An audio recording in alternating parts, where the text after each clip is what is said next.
The Titanic is remembered in many ways. This mural is in a shopping centre in Hanley, Stoke-on-Trent, the birthplace of Edward John Smith, the captain of the Titanic.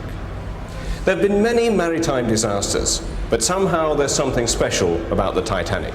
Its myths, its legends, and a story that seems to grow with every retelling. Of course, the basic facts of the ill-fated maiden voyage are well documented and well known.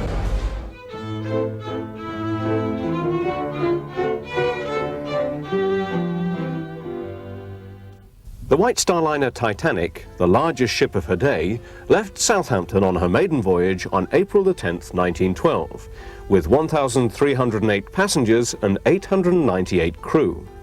She was called a floating palace, the epitome of luxury, and her passenger list boasted every class of person, from millionaires and society's elite down to humble emigrants to the New World.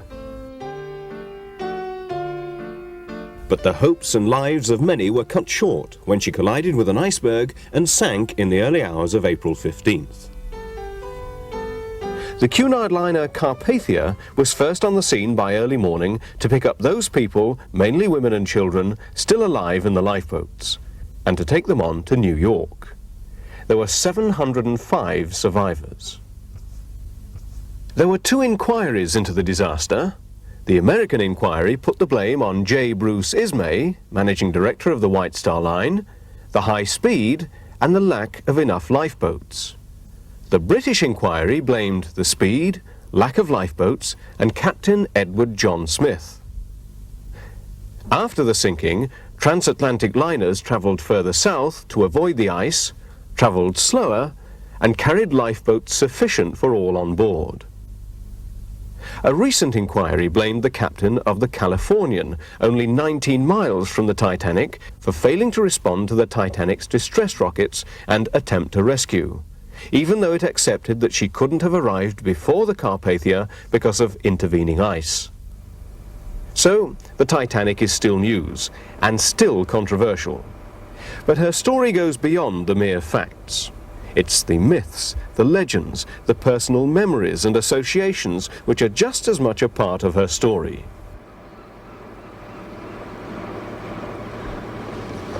This is the actual dock that the Titanic did sail from. We're just coming into the position where the St. Louis, the Philadelphia and the Majestic were all tied up together because of the coal strike. Coal was taken from all three ships to feed the Titanic so that she could make her maiden voyage.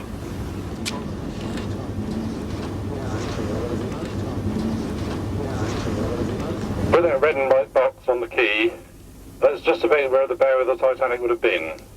The pollards that she tied up to are exactly the same ones. They've never been changed since 1912. They've done yeoman service over the years for many, many ships and seen many, many stories.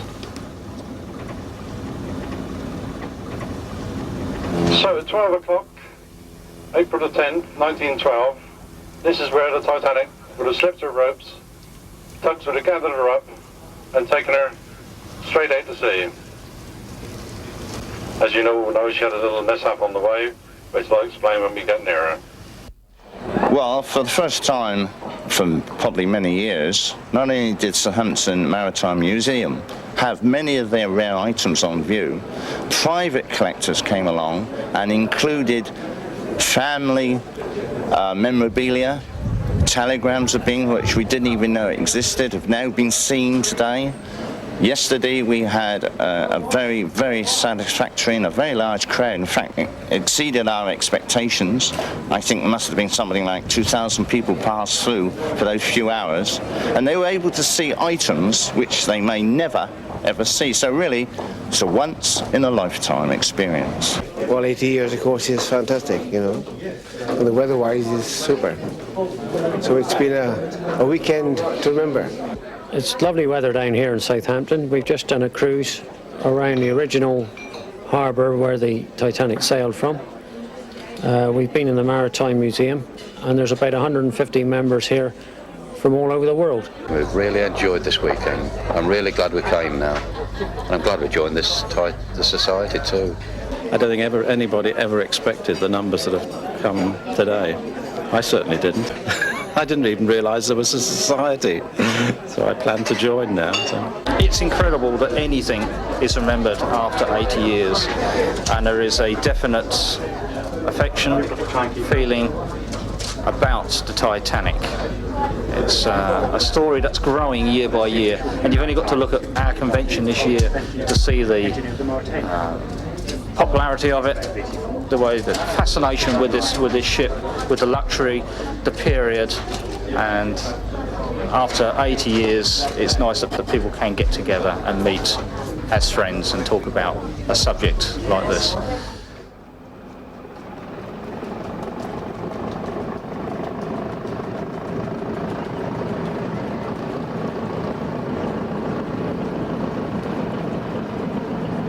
I know my maternal grandfather was actually on the dockside when she left. He was secretary of the Union Castle Line in Southampton. And my dear Aunt Lily, who's aged 94, her father was a ship's engineer with the America Line on the SS St. Louis, and he got the post of an engineer officer on board Titanic, and he had a premonition of disaster, and he decided not to make the trip, and so of course he lived to tell the tale. My mother had this dreadful premonition. She'd never had one before, and she never had one after. But she said, no, we can't do this, it's quite wrong, something dreadful will happen. And I tell you what, the sort of woman she was, she'd got both feet on the ground, and for her to behave like that was absolutely unbelievable to everyone, but she just had that premonition. I went up the gangway on the Titanic, and I looked up at it. I said to my father, what a big ship it is. I said, and as we went up the gangway, my father turned white. My mother asked if he was ill. He said, no, he was all right. Well, we went up to our cabin. Then we took our coats off and stood over the rail, looking at the people below. There was a boat called the New York. She nearly ran into the Titanic, nearly caused a collision. And my father turned round and said, that's a bad omen. If Captain Gale on one of the tugs hadn't been such a fine seaman and prevented collision, or potential collision, when the SS New York double berthed for the Oceanic, and the largest ship in the world as she then was, 46,000 tons, as she went by, tremendous undertow, pulled the ship into the part, almost a collision. Captain Gale, with brilliant salvage, got his tug in position and saved the collision. And if it had been me in charge, and if there'd been a collision, then the sailing could have been delayed another 12 hours, 24 hours, and she wouldn't have been in that place at that time. There were all these little factors which together led to this tragedy. Then we had this ridiculous ruling by the Board of Trade at the turn of the century that said that any ship of 10,000 tons should have 16 lifeboats, totally ignoring the fact that the ship was 46,000 tons, but in law still only needed 16 lifeboats. So you see that from that tragedy we then had every ship had sufficient lifeboats, the number of passengers. We had ice patrols, international cooperation. You could say they perhaps didn't die in vain because they made sea travel much safer for future passengers. I saw Captain Smith. I spoke to him, my father spoke to him. He came on deck and he was speaking to my father. I was standing alongside of him, and my father was telling him what a beautiful ship it is. And then Captain Smith was telling him about it. He was a dear old man, ever such a nice fellow. I've met him, I should think, perhaps 3 or 4 times.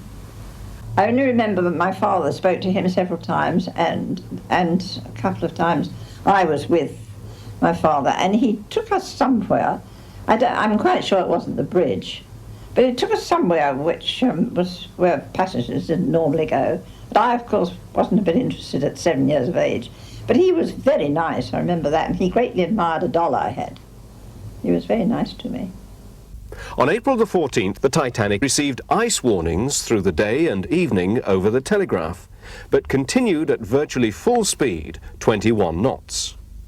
At 11:30 p.m., an iceberg was spotted dead ahead, but the chief officer's evasive action caused that iceberg to rip a 300-foot gash below the waterline from the bows along the starboard side. This went beyond the forward watertight compartments whose design led to the Titanic being called unsinkable and made the sinking inevitable. The world's first SOS distress call was sent from the telegraph room. The lifeboats were ordered to be lowered just after midnight, but there were only 16 of them, and although this was the legal requirement, too few to save more than a third of those on board. The last lifeboat was in the water by 2 o'clock, leaving 1,500 people on board to perish, and the Titanic finally sank at 2:20 a.m. My father went down. He went down with Reverend Carter, a parson who was on board on the deck, you know. Before that, I stood on deck and I said to my dad, look, I said, there's lights over there, a ship is coming to our rescue. And he didn't, the next minute the lights went out. We were left in the dark. So it was only the three of us on the boat deck. And they gradually became in from the third, broke fence, I believe, and managed to get out where the first class were, because it was overcrowded by the time they got time to look for a boat. Because some of the young men, I believe, I was told, they were playing with ice, having a good time. They little didn't think anything was going to happen. They kept saying, it's unsinkable, they kept saying. She'll never sink. But we can't do anything about it. She had a great hold, so the water went in. We had, but all the time we stood on the boat deck, she was sinking, and we didn't feel it, because she went head first down, first class, and the other part was still up, and we had to get into the lifeboat. Well, I have a recollection of being absolutely petrified on a dark night with a sinking ship and people screaming.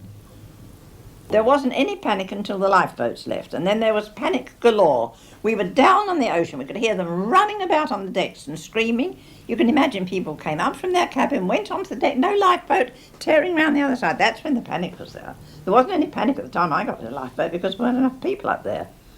And there were enough people there to just get into the lifeboats. But after that, when the others started coming up from their cabins and there were no boats, gosh, there was panic. We could hear it. Definitely. But the most dreadful sound of all is the sound of people drowning. The screams. Absolutely ghastly. My mother used to say sometimes, she couldn't get me to talk about it for years, but if ever anyone did talk to me and I said that, she used to say yes. But do you remember the silence that followed it? And that's quite right. It's the whole world stood still that night. Once the lights had gone, the ship had gone, the sound had gone. Oh, it was dreadful. Dreadful. We were lucky we had a nice lifeboat to get into. The other boat we had to get on, 3 hours we had to wait to get picked up. And another, the Carpathia was it, picked us up. We had to put children in bags and stuff, and I had to climb the ladder to go up. I remember that quite well. And we were picked up, as you know, in the morning by this little ship, the Carpathia. And the rescue of people from lifeboats in mid-ocean is quite a terrifying thing. These little boats, shall we say, draw up alongside, for want of a better expression, to what looks like an enormous vessel. She was quite a small vessel, the Carpathia, but she looked big from there. And then how do you get on board? You don't have a gangplank like you do when you're ashore. And so they opened a sort of, I don't know whether the word is right, a hatch in the side of the ship where the luggage used to be laid. And they threw down rope ladders, and people like my mother and other grown-ups had to climb up in mid-ocean up a swaying rope ladder which she said was the most terrifying thing. The sailor behind sort of holding on. And then what can the children do? We couldn't climb up a rope ladder. So they got these big luggage nets, and the mesh is very wide apart. It's quite a big mesh. Children would have slipped through it, small children. Anyway, our legs and feet would have gone through. So each child was put in a sack. And I remember being petrified when I was put in that sack and it was tied round, and the sack full of these children were put into these huge nets, and quite safely, of course, hauled aboard. My name's Grace Richards, and my husband was a survivor as a little boy, aged 3. In fact, the exhibition now, there is a large picture of him taken in the sack that was thrown down from the Carpathia into the lifeboats that the children were put in and then hauled aboard. And there he is standing in his little sack. So I've lent it to the exhibition so that, you know, people can see and be interested. So there was his mother, his grandmother, an aunt and uncle that were brother and sister of his mother, and then there was him, aged 3, and his brother, aged 10 months. And all of them, bar the uncle, were saved in lifeboat 13. And all through his life, he found number 13 very, very lucky. My mother worked in the high-class confectioners in Foregate Street, Worcester, and she fell in love with the owner, which was my father.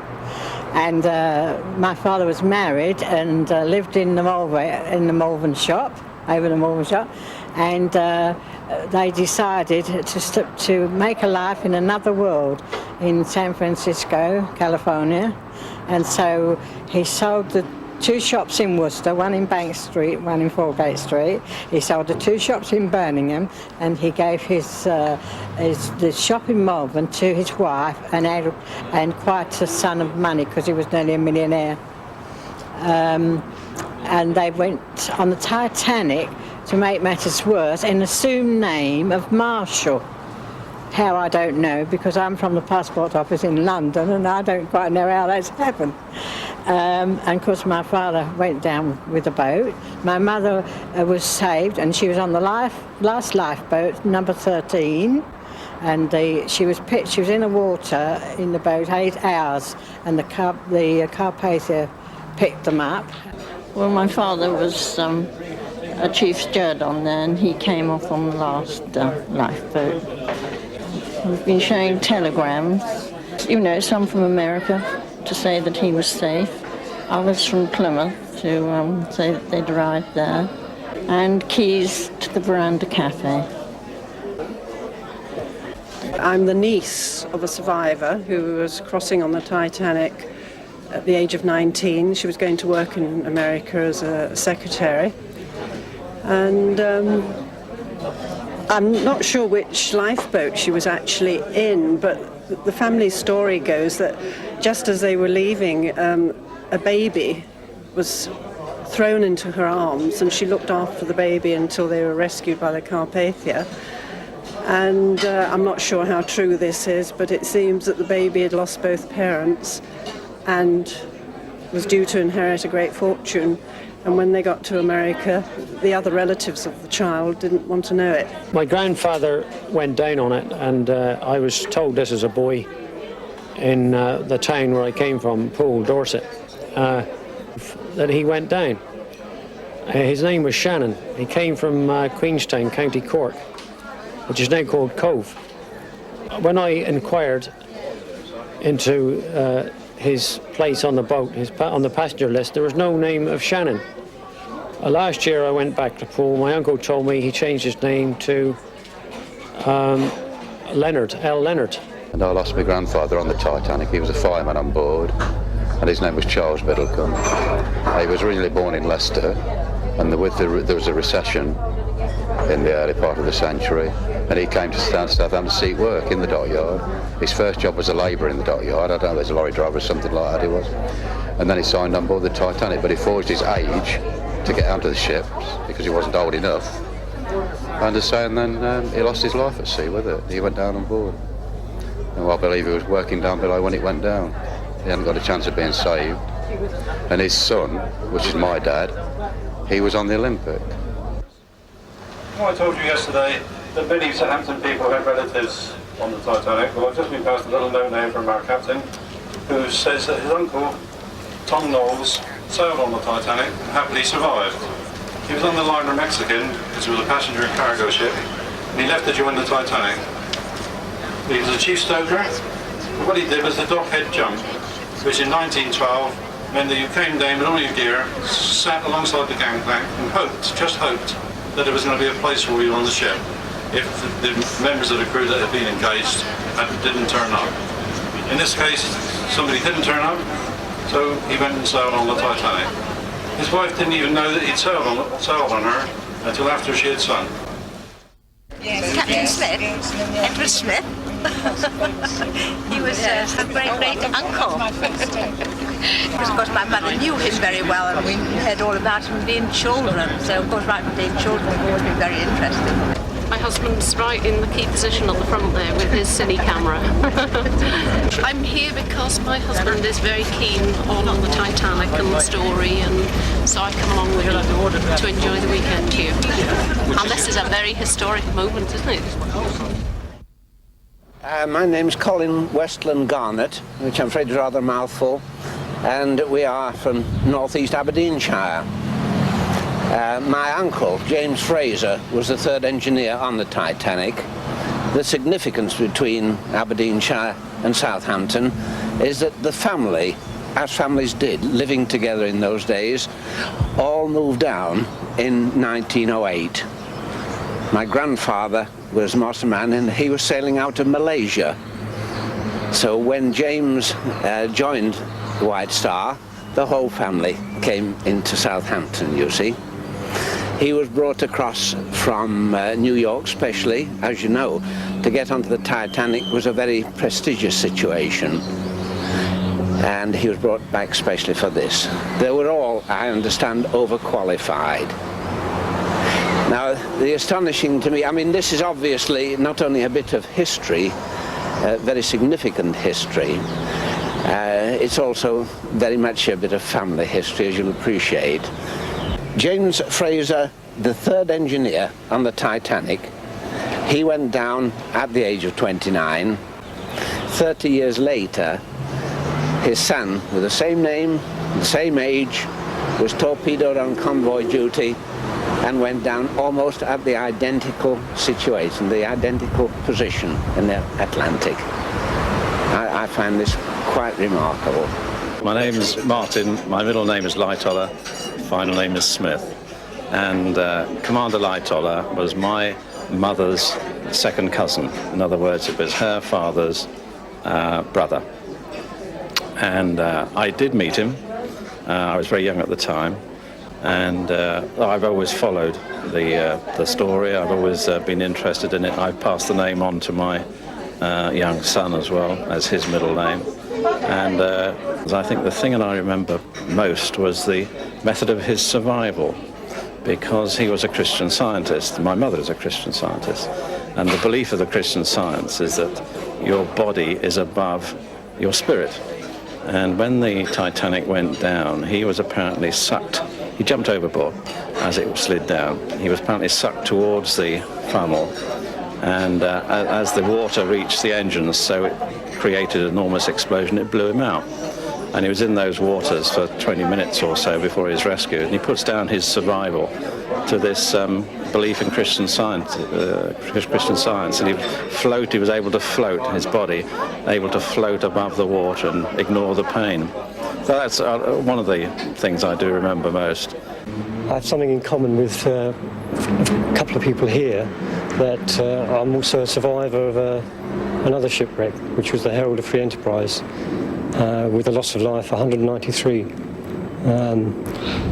Quite a big proportion of the crew, 50%, died on that night, the same as the Titanic in Southampton here. A lot of the crew perished on that night. I once spoke to Bertram Dean, I met in London, and I said to him, have you coped over the years? Did you suffer in any way, or did it have nightmares or anything like this, because I wanted to foresee my own future, if you like. And he said, I don't know. He said, I was only 2 at the time. I can't remember a thing about it. So really, I believe that I sort of remember it. I recall it quite often, really. And I suppose in a fitting way, it's my own. It's part of remembering the crew and passengers on the day in question, really. So, which now over a period of years since the Herald was capsized, I've come to terms with it. She went grey, her hair went grey overnight pretty well, and she was 19. My aunt herself would never, ever talk about the Titanic, and she wouldn't help when they were making the film. She didn't want to know any more about it at all. There have been many films made of Titanic, and this one with Clifton Webb and Barbara Stanwyck and a very young Robert Wagner was made in the 1950s. It was a fair success, but it was nowhere near as successful as the next one, which is A Night to Remember, the very famous one by Walter Lord. This is probably the most famous film ever made and will probably remain so. Walter Lord had great access to, I think it was over 60 survivors, and their recollections that he used for the book helped obviously with the book itself, but they were also used, or a lot of them were used as technical advisors in the film itself to ensure accuracy. Even today, I mean, this film is an amazing film when you look at it. My children and I love it. I think the main interest in Titanic has been the mystique. When Dr. Ballard found the ship, some of the mystique was gone. People seemed to expect to see her sitting bolt upright on the seabed with all her funnels, which of course is ludicrous. But then they found her in 2 pieces, which proved parts of some of the witnesses' accounts of the time, who said that she went in half, and most people didn't believe that either. Since Ballard has found her, more and more people, I find, have got interested, especially younger people. Children are doing projects all over the world, both here, America, Canada, all over the place, on Titanic. We find we get people approaching us from schools, literally worldwide, for just information on the ship, which is one of the reasons we did the book, so that the school libraries especially can refer to the book with all the newspaper accounts, instead of spending a long time doing research at various libraries. But it's a wide age group. It literally covers people from, I don't know, children from 3 or 4 years old that watch A Night to Remember or something like that, up to adults in their 70s, 80s, some of who can actually recollect seeing the ship sail down Southampton water. The interest is tremendous. It varies literally from books, films, newspapers, music, Chinaware, to collecting people's personal accounts and collecting signatures of the survivors on postal covers, postcards and things like that.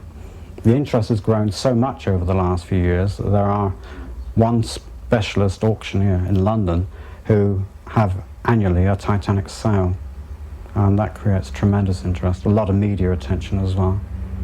We find, because our shop is in Northam, which was one of the main areas of the crew members, or where the crew members lived, that we get quite a lot of people coming in just for a chat, and they say, oh, my great uncle was on the Titanic, or my grandfather was on the ship, and some were saved, some went down with the ship. And we can guarantee, I should think at least once a month, somebody fresh comes in and is associated with Titanic. The classic one is the lady who came in one day and said that she has a set of Titanic Chinaware, a tea set. I didn't believe her. She described the china, and then it turned out that her parents ran a guest house in Southampton.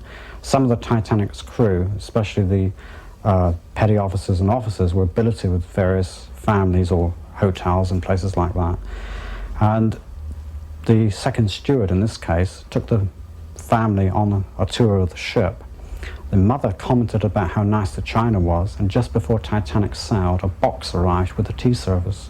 And the tea service is still here, somewhere in Northern, within a mile or so of where we're standing today, all wrapped up, And hopefully, you know, it's the kind of thing that ought to go into a museum. Southampton Museum have got a good collection of Titanic items. It varies from Captain Smith's sword to, you know, personal things from some of the survivors and some of the crew members who went down with the ship. Very good, interesting collection down there.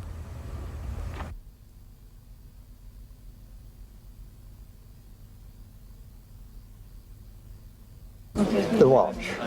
The watch, and that's your father? Yes, and that was the telegram Mother received to confirm that he hadn't been saved. He was one of those that happily, as they thought, transferred from the Olympic to the Titanic, which was in effect, you know, the prestige ship, of course, of the day. And a lot of them did have reservations about the Olympic because she had one or two accidents. And in fact, I got a letter written only in January 1912 where she damaged a propeller. And of course, to get on the Unsinkable Titanic was really something. It was just ironic it didn't work out that way. But we tried to find out the time from the hands. It would seem that he went in the water about 10 to 2. That's how I've worked it out. And his body was found, according to Mother's story, by fishermen, and they buried him at sea, of course, and sent all the effects back, which Mother had, which came to my possession when she died. She lived to 86. And so I felt, you know, it'd be nice to donate it here where I knew they had an exhibit. And I'm even more pleased since I've come to this convention because people are so genuinely interested and they're getting a lot of pleasure out of seeing these things. So it's really nice to know that, you know, people are getting this satisfaction.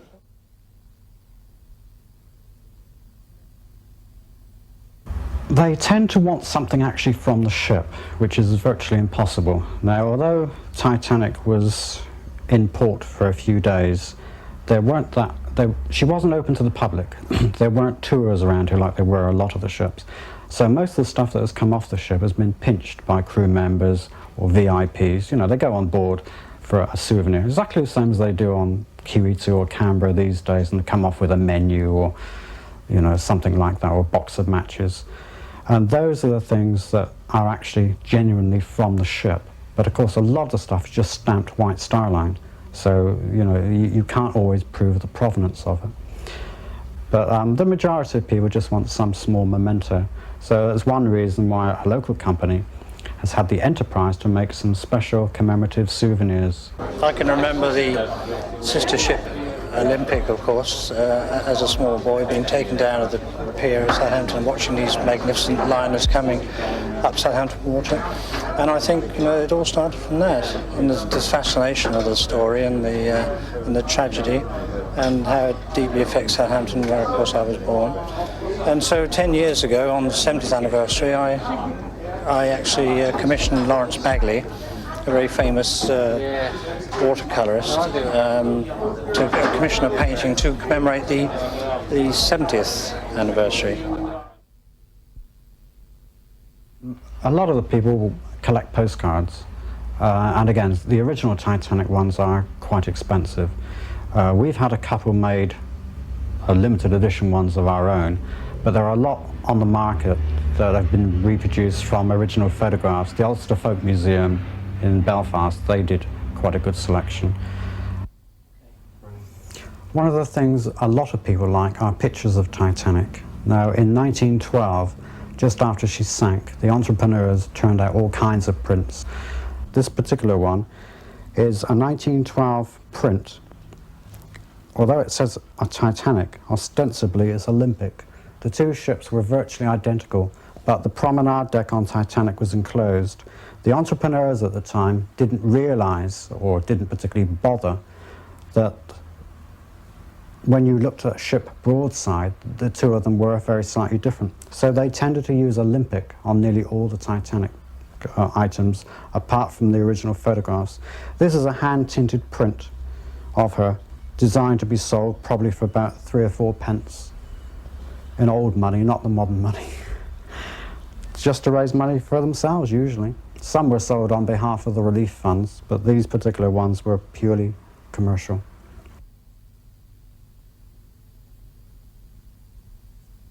This one is an actual photograph of Titanic, again made within a few days of the actual sinking, and it shows her just leaving Southampton water. These are far more sought after than the previous type, which are basically artist impressions. This print was made in 1983 and shows the Titanic sinking.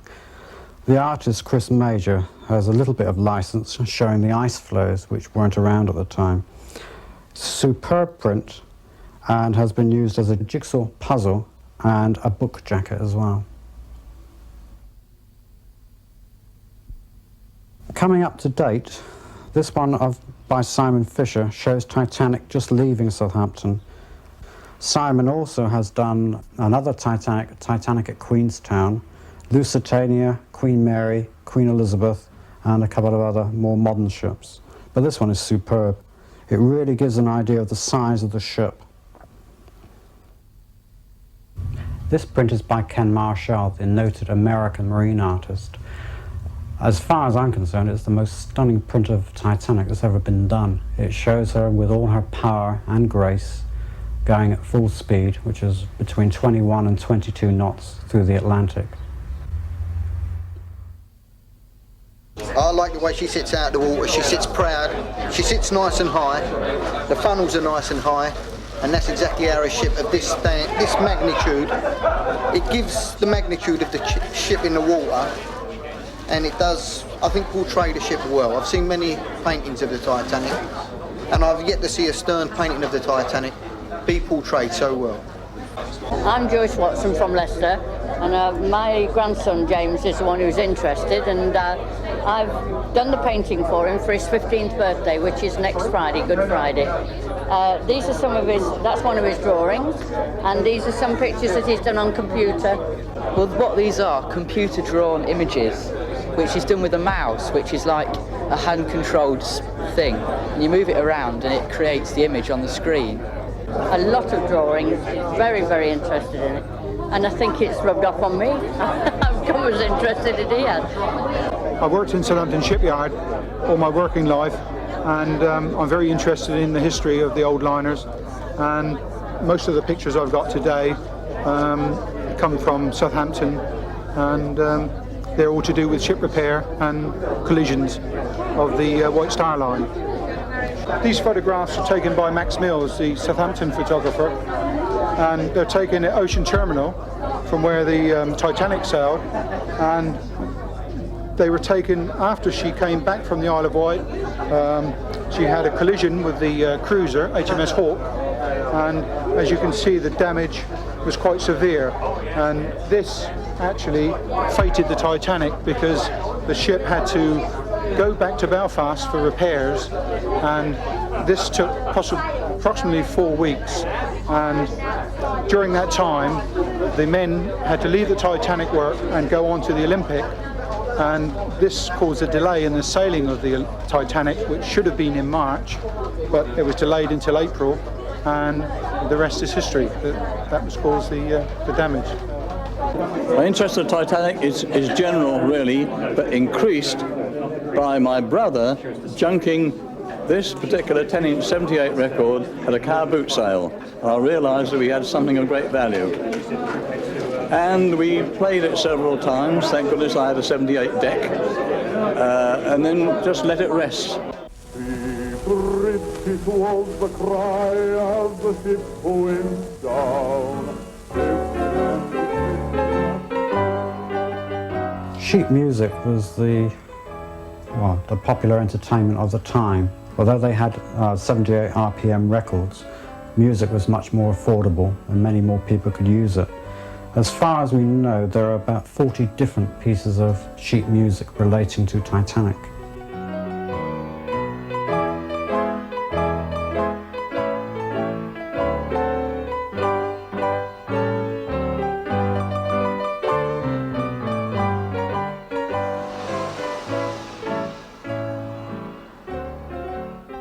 This statue is in Colne, in Lancashire, and commemorates Wallace Hartley, the band leader of the Titanic. We don't get many heroes in Colne, but I do think that Wallace was one of them, and I think he should be remembered as such. how many people, or men, should I say, would have stayed at his post as a ship was sinking underneath him? He tried to calm the passengers who were coming near to the stage of panic, and he tried to calm them with his music, and so did the rest of the band, for that matter. There we have a scene outside the top of Skipton Road Primitive Church, going along towards Colne Cemetery of the Wallace Hartley funeral, and that depicts two trams along Keighley Road with the people lining the streets at either side, and on that day above 40,000 people were in Colne, and there has never been as many people in Colne since that day in 1912.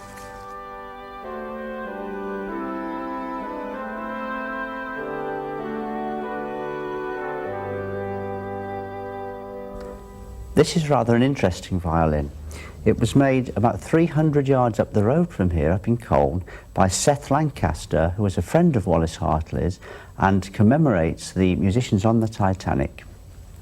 If you look on the fingerboard here, we see engraved the start of the hymn, Nearer My God to Thee, which is supposed to have been played as the ship went down, and on the back we have an oil painting of Wallace Hartley, and above it another one of the Titanic. The violin is known as the Titanic violin.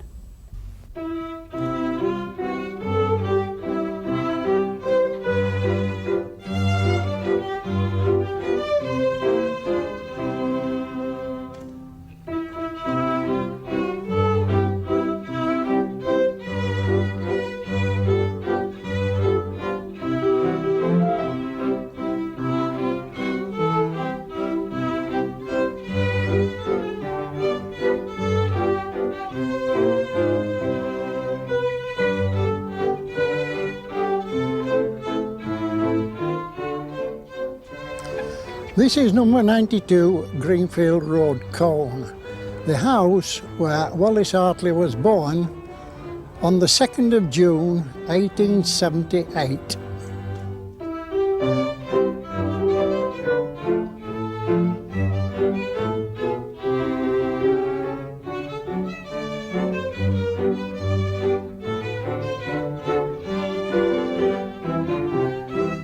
And this is the cemetery, Colne Cemetery, where Wallace Hartley was laid to rest on the 18th of May 1912.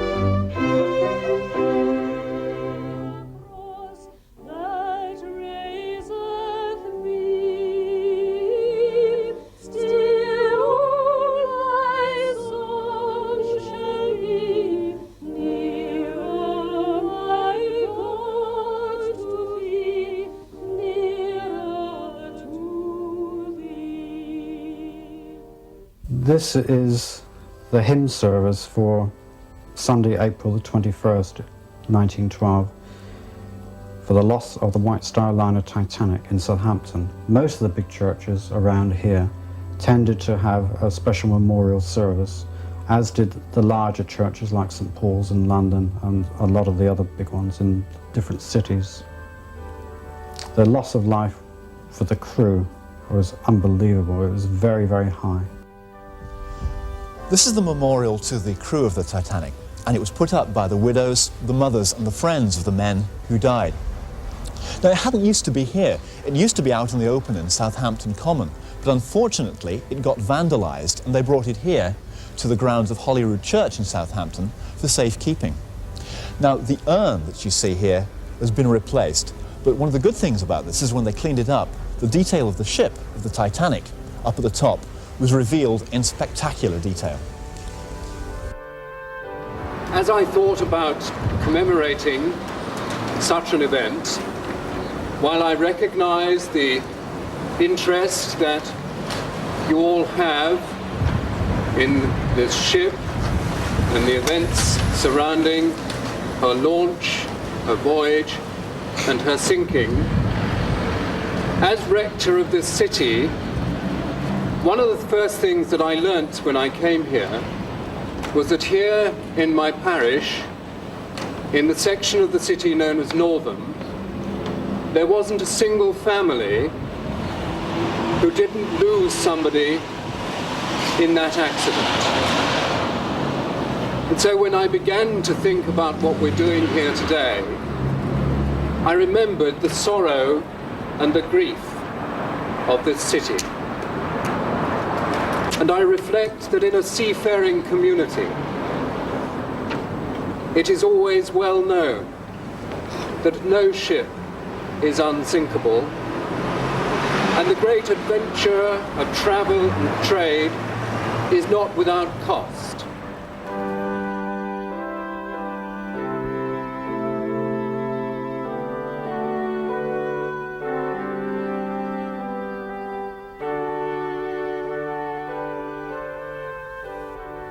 This is the Southampton Memorial to the engineers of the Titanic, the men who kept the lights burning to the last, who stood to their posts, and who to a man died on April the 15th, 1912.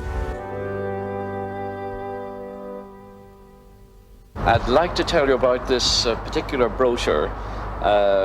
It was commissioned by the Institute of Marine Engineers Guild of Benevolence for this particular anniversary, the 80th anniversary.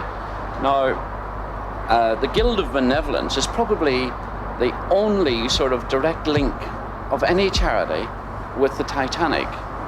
And when all 36 engineers in the Titanic lost their lives on that terrible night, one of the newspapers at the time, I think it was the Daily Chronicle, decided that they would raise funds for the widows and orphans of the engineers who perished.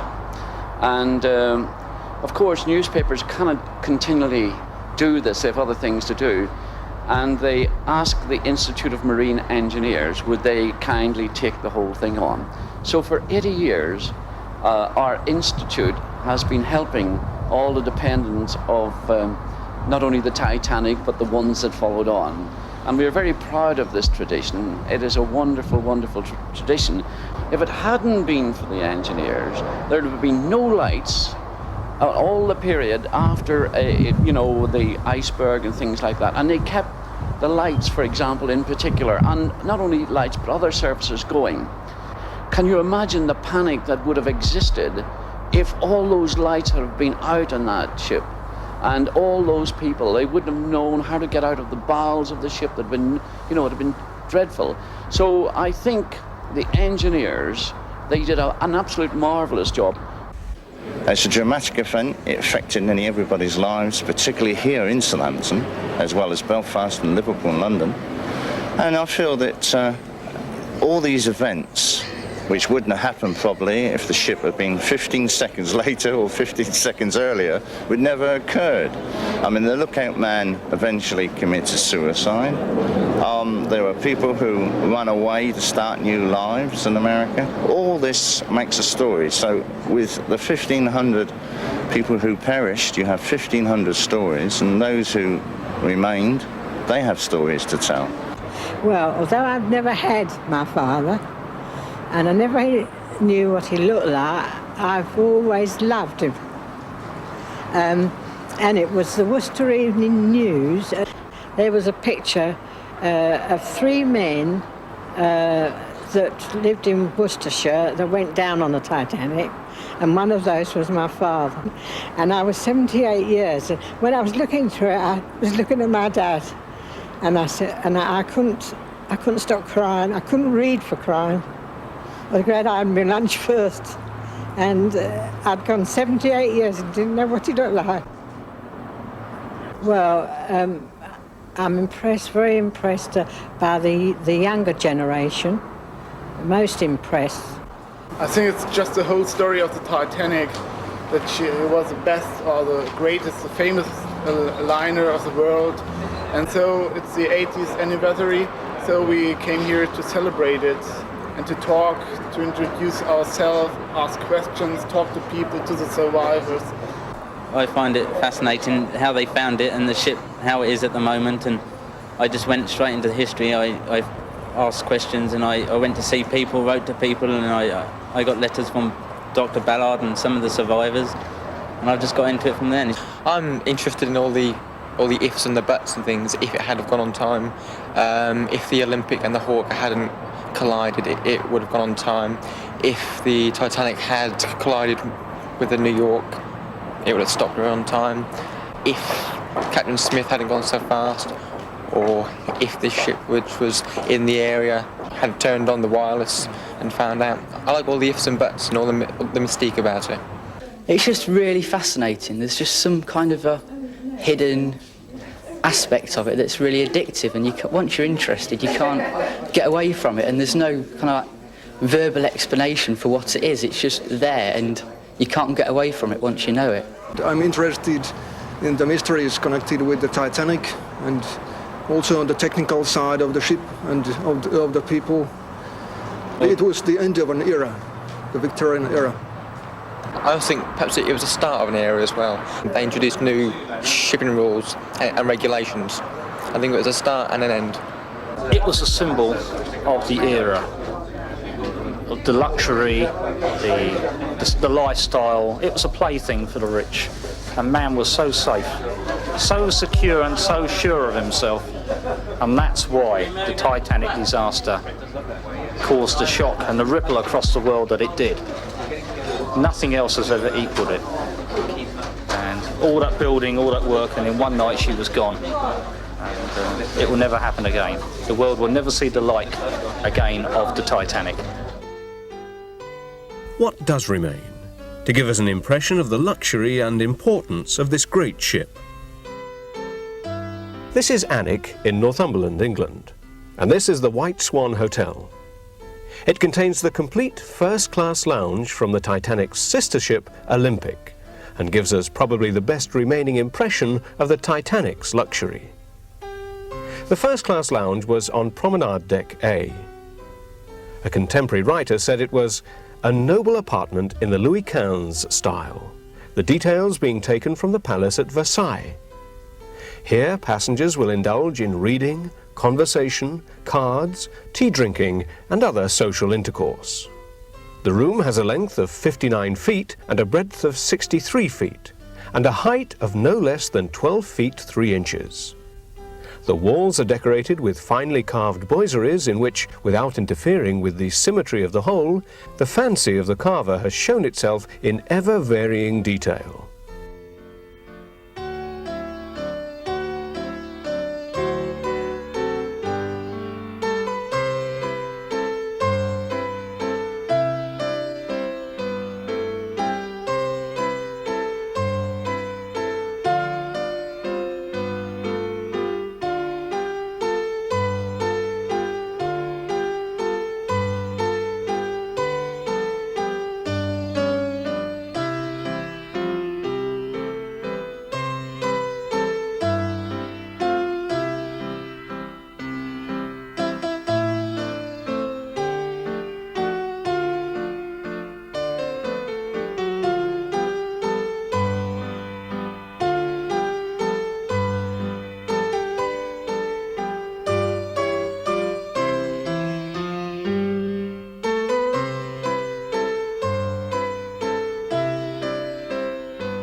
This staircase is also from the Olympic.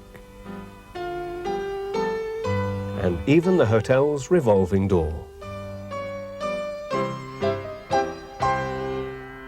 Now, when Titanic sank, as I said before, entrepreneurs were very quick to cash in on all kinds of things.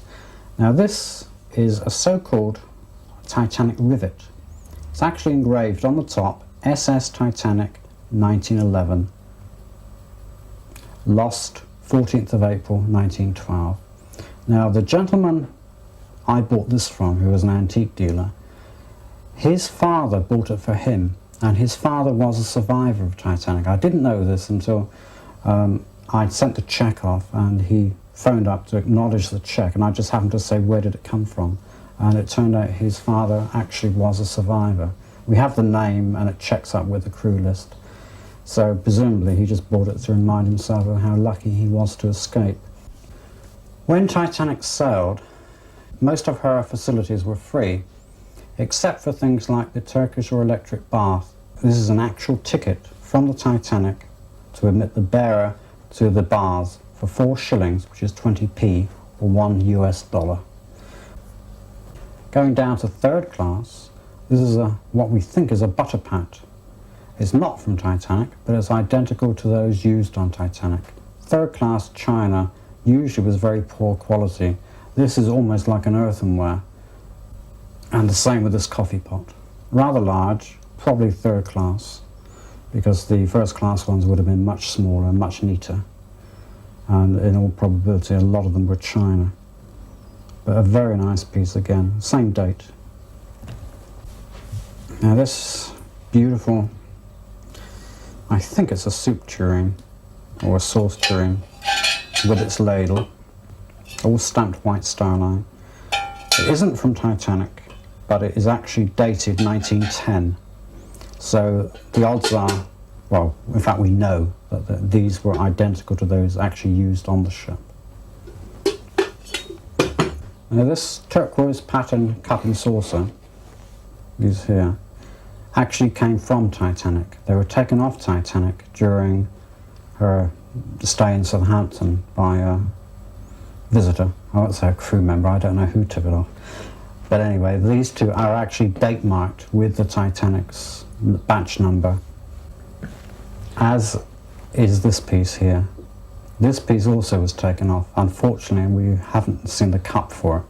It's a beautiful thing. It's 1st class, top quality, Copeland Spode, and all the outside is gold leaf.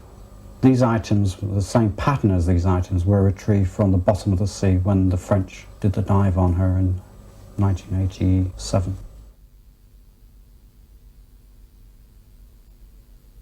This 80th anniversary of the sinking of the Titanic has been really quite extraordinary. There have been thousands of us remembering the Titanic, but in reality, how many of us actually remember her at all? How many of us have actually ever seen her? So what's going on here is not a personal, actual remembrance of the ship, but more of a remembrance of a story, of a myth, of a legend, which has been passed on from person to person, from generation to generation, from year to year. And the interesting thing about that is, while personal memory of an event fades with every passing year, the memory of the Titanic seems to have got stronger and bigger every time it's been retold.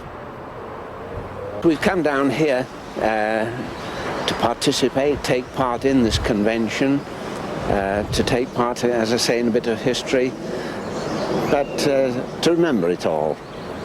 And possibly also a time to remember that we shouldn't make such silly comments as unsinkable, but also hearing a lot of what's been going on over the weekend.